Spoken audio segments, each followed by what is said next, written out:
All right, everybody, happy Friday from the Cybertruck on FSD. Last few days, I've had the pleasure and the honor, honestly, to test Tesla's robotaxi network launching.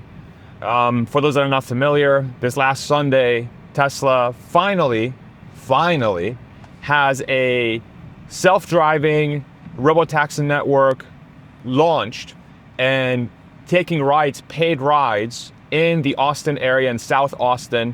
It's very limited to a few number of people. They just expanded the pool of people that can use it here in the last day. It's the South Austin geofence area, and they have safety riders as well in the vehicles. There's nobody in the driver's seat, but they do have somebody in the passenger seat that's there to monitor the ride, intervene if necessary, etc., etc. So not too dissimilar from the other self-driving companies launching their service, companies like Waymo or Zoox. But nonetheless, it's a very exciting time for the company because this is something that the company and Elon Musk specifically have been promising for a really long time.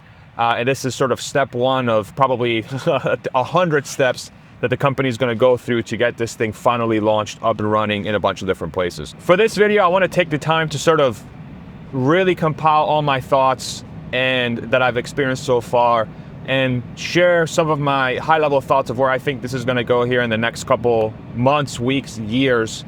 For most of my rides after that first day, the wait times have been quite low. And what's very underrated about the experience is the pairing with a driver is immediate. So for example, on Uber, one of the things that is a common gripe from riders and people like myself and y'all that use the service, I'm sure, is that sometimes you hail a ride and nobody accepts it, or it takes forever to get accepted, or it gets accepted, then it gets canceled, then it gets accepted, then it gets canceled, right? Because maybe the person that wants to take you there doesn't think that, they're getting paid enough to take you to the place, right?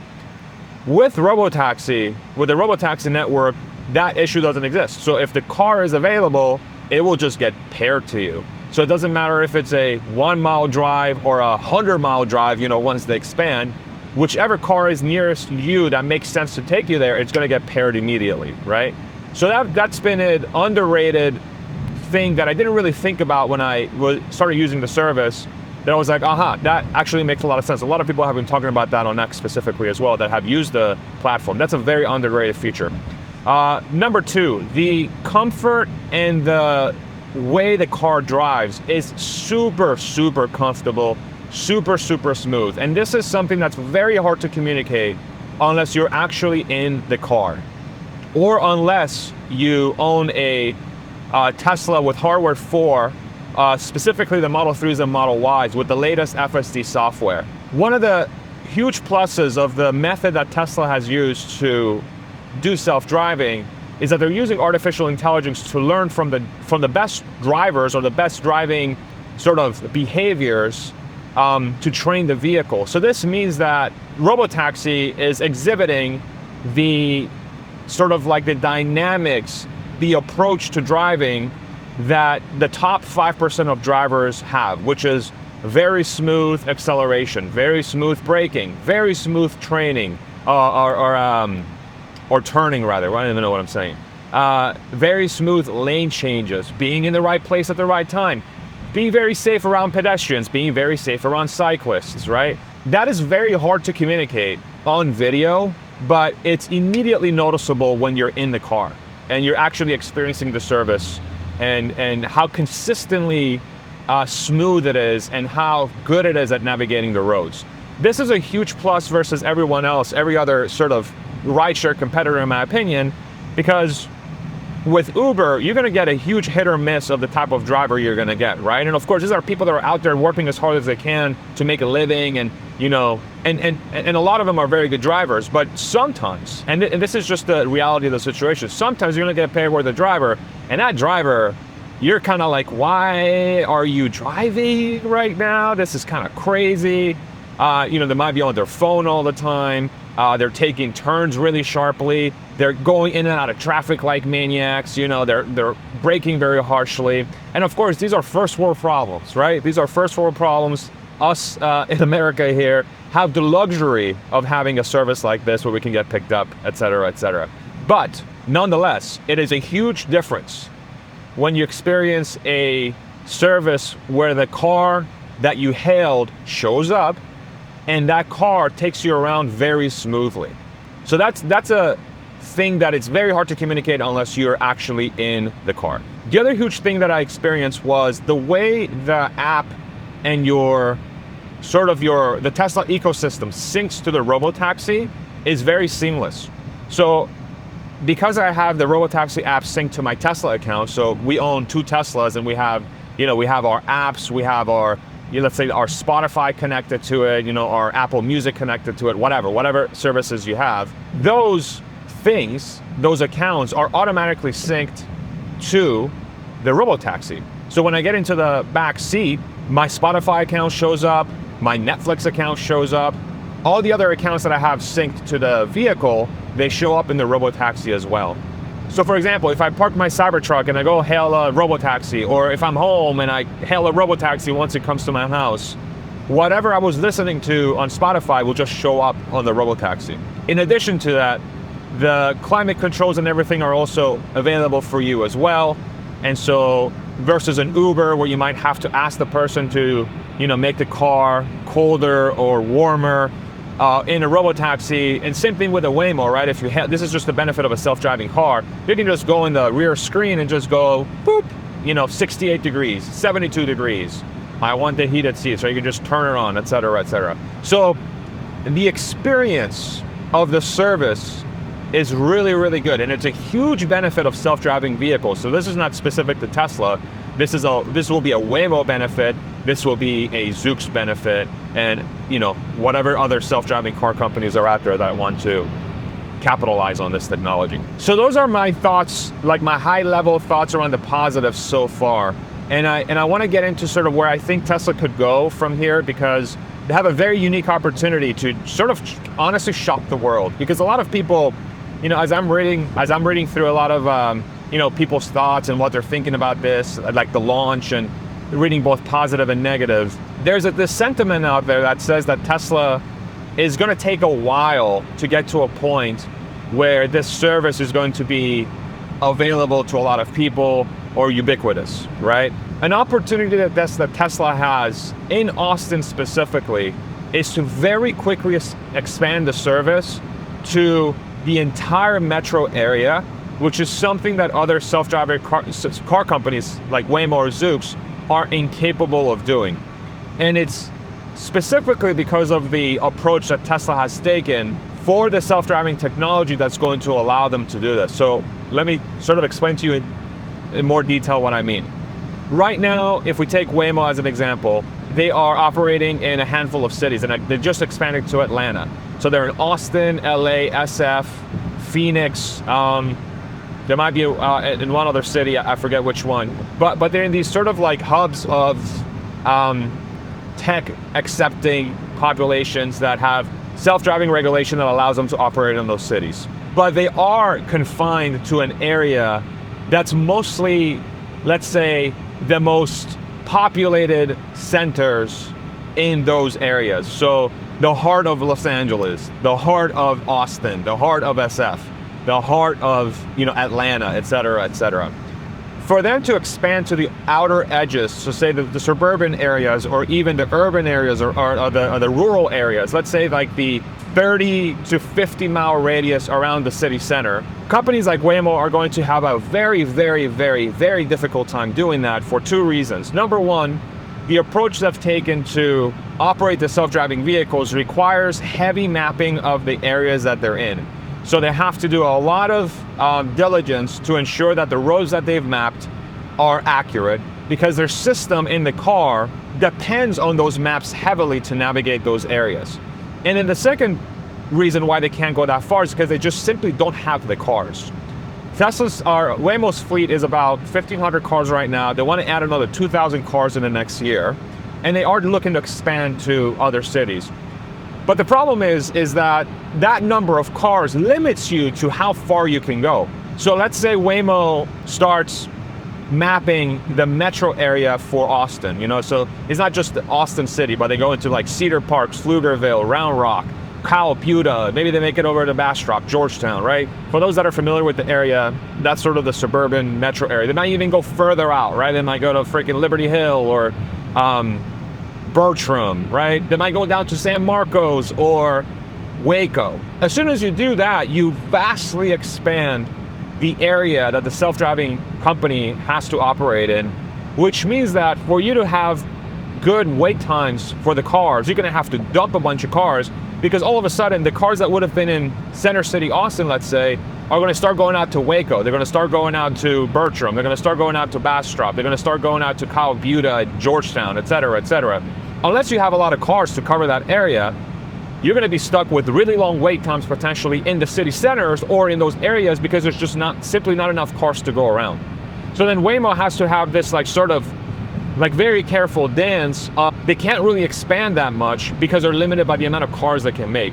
Tesla's approach that they've taken, which is to have a sensor suite in the car that's no more than $2,000 versus Waymo's current sensor suite that some people are saying is upwards of 100,000. I don't know if it's that much, but it's significantly more than 2,000. Plus being limited by the number of cars they can buy, essentially, because they don't make their own cars. Tesla is able to put that $2,000 sensor suite into their existing manufacturing process of Model Ys, of which they make 1.2 million per year. And then in addition to that, because of the approach that Tesla has taken to solve for self-driving, they're not limited by the type of sort of challenges that Waymo faces from a mapping perspective. So for example, this Cybertruck has been driving itself on FSD in an area where Waymo cannot operate it because they don't have the data on the roads, but this car is driving itself with my supervision, right? I'm still paying attention, I'm making sure the car is behaving properly, but I've been hands off, right? And the camera just internally is paying attention to me, making sure that I'm paying attention to the road. That approach means that Tesla doesn't have to rely on maps. It uses the cameras in the car to intelligently navigate the roads just like we would, because it has an AI brain in the car. The intelligence gap between Tesla and Waymo is what allows Tesla to have a self-driving car, self-driving in an area that Waymo simply cannot go to, partly because they don't have enough cars, partly because they are reliant on the mapping of these areas, and partly because the cars just aren't equipped to do that because they're not an AI-based technology. They are more of like a hard-coded, brute force self-driving company that has to force the car to drive in these situations, whereas Teslas know how to drive in these situations. And that's what Tesla has been doing for the last 3, 4, 5 years. Actually, honestly longer, because the sensor suite for the car started being produced about 8 years ago with Navigator and Autopilot, at least the first versions of it. This person's getting so close to me. What are you doing? Holy moly, these people, man, drivers here in Austin are special. So then Tesla's in this unique situation where they have the AI technology and the scale to be able to drive these roads, these suburban roads, these urban roads, these highways. And they can dump the cars in these areas so that if there's still demand for this service in like the city center of Austin, you don't have a limited number of cars that are spread out all over the place. You actually have enough scale to dump the cars in the region, because you're making 1.2 million of them per year. And so what that amounts to is that because Waymo is limited to about 1,500 cars in the fleet, and they're going to add another 2,000 cars in the next year, so 3,500 cars, that number of cars is probably what's needed, perhaps more, to just service Austin Metro, right? Austin Metro being this area, sort of your city, downtown Austin. That's about a day and a half's worth of Tesla's production, okay? And so that's what Tesla should do. This is a very long-winded, like, sort of video, but I hope my train of thought is helpful. And this is how I'm thinking about this. In about a day and a half, Tesla can produce enough Model Ys to take over the entirety of the Austin metro area before expanding to any other city. And in just one city, Tesla's going to be able to have as many rides, if not more, than Waymo has in the entire country, because they're servicing the entire area. They're not limited to just city to city, within the city, intra-city travel.